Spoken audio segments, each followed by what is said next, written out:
Hello everybody, I'm Pauline and I'm down at the Caves at Caves Beach in New South Wales near Newcastle, and the tide is going out, and I'm reading a story about a cave, and it's from 1 Samuel 24 and it's about David and Saul, starting at verse 1.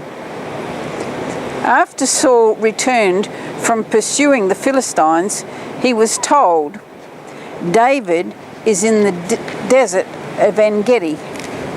So Saul took 3,000 able young men from all Israel and set out to look for David and his men near the Crags of the wild goats.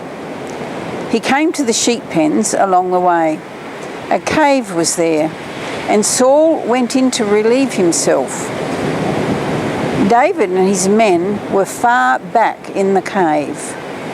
The men said, "This is the day the Lord spoke of when he said to you, 'I will give your enemy into your hands for you to deal with as you wish.'" Then David crept up unnoticed and cut off a corner of Saul's robe. Afterwards, David was conscience-stricken for having cut off the corner of his robe. He said to his men, "The Lord forbid that I should do such a thing to my master, the Lord's anointed, or lay my hand on him, for he is the anointed of the Lord." With these words, David sharply rebuked his men and did not allow them to attack Saul. And Saul left the cave and went on his way. Then David went out of the cave and called to Saul, "My lord the king."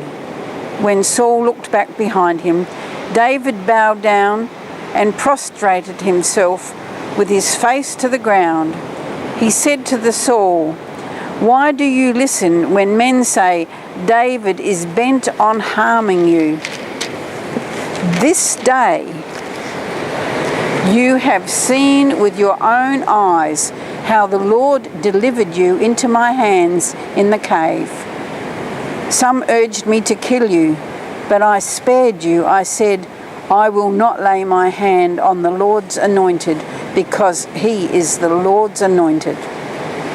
So my father, look at this piece of your robe in my hand. I cut off the corner of your robe, but did not kill you. See that there is nothing in my hand to indicate that I am guilty of wrongdoing or rebellion. I have not wronged you, but you are hunting me down to take my life.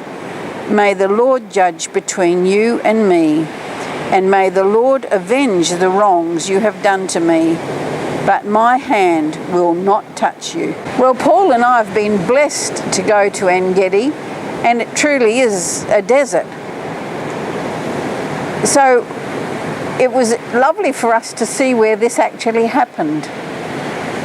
But how wonderful what self-control David had in withholding his anger and respecting the anointed of the Lord in Saul. A wonderful lesson in self-control and recognizing who the Lord anoints. Get into the Word, and may the Word get into you. Bless you.